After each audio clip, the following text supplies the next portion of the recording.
Lockdown के बाद दुनिया धीरे धीरे उभर रही है। साथ ही नई नौकरियां भी पैदा हो रही हैं। नई नौकरी तलाशने के लिए कई पेज का रिज्यूमे बनाने की ज़रूरत नहीं है। आप एक पेज के रिज्यूमे में ही अपनी योग्यता की जानकारी दे सकते हैं। जानें किस प्रकार का होना चाहिए रिज्यूमे, ताकि जॉब मिलने के चांस अधिक रहें। हम आगे बात करेंगे इस वीडियो में मेन 3 पॉइंट्स की। पहला पॉइंट है एक पेज का रखें रिज्यूमे।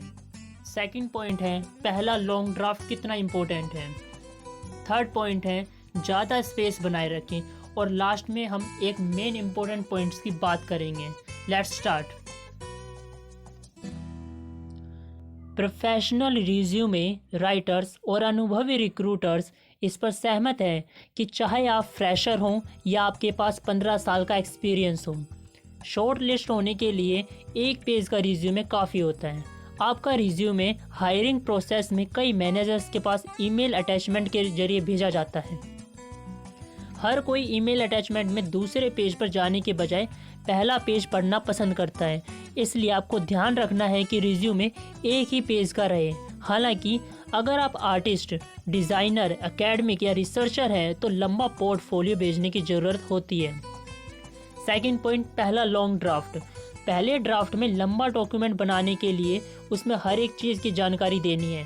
आप उसमें सारी स्किल और अनुभवों की जानकारी दीजिए। यह भी बताइए कि आप इस जॉब में उनका कैसे इस्तेमाल करेंगे। आप जिस नौकरी के लिए अप्लाई कर रहे हैं सिर्फ उसी से जुड़े फैक्ट रिज्यूमे में रखें, बाकी चीज़ों को निकाल दें।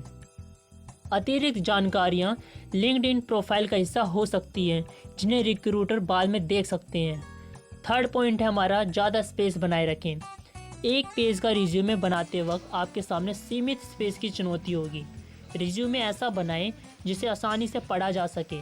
रिज्यूमे के सबसे ऊपर अपने नाम के साथ ईमेल और मोबाइल नंबर ज़रूर लिखें। लाइनों के बीच सही स्पेस और बुलेट पॉइंट्स बनाए रखें जो कम से कम प्रत्येक लाइन को कवर करते हों। इससे कंटेंट और वाइट स्पेस के बीच संतुलन बना रहेगा। रिज्यूमे को अपने नाम के साथ PDF फाइल में ही सेव करें, जिससे सारे मानक पूरे हों और सर्चेबिलिटी सुनिश्चित हो सकें। अब लास्ट में मेन पॉइंट्स आते हैं। रिज्यूमे का प्रिंट आउट निकालें। ऊपर के 1/3 हिस्से यानी 1/3 हिस्से को निकाल दें और इस 1/3 हिस्से को फिर से देखें कि यह रिक्रूटर्स को प्रभावित करने की क्षमता रखता है या नहीं। क्योंकि रिक्रूटर औसतन एक रिज्यूमे पर सिर्फ 6 सेकंड्स ही खर्च करता है। इसका मतलब यह हुआ कि रिक्रूटर आपके रिज्यूमे का ऊपरी 1/3 हिस्सा ही पढ़ते हैं। सीमित स्पेस वाले रिज्यूमे पर आपको सुधार जब तक जारी रखना है जब तक कि आप इससे संतुष्ट ना हो जाएं। चलिए अब आप अपने परफेक्ट रिज्यूमे को बनाने के लिए तैयार हो जाइए। धन्यवाद।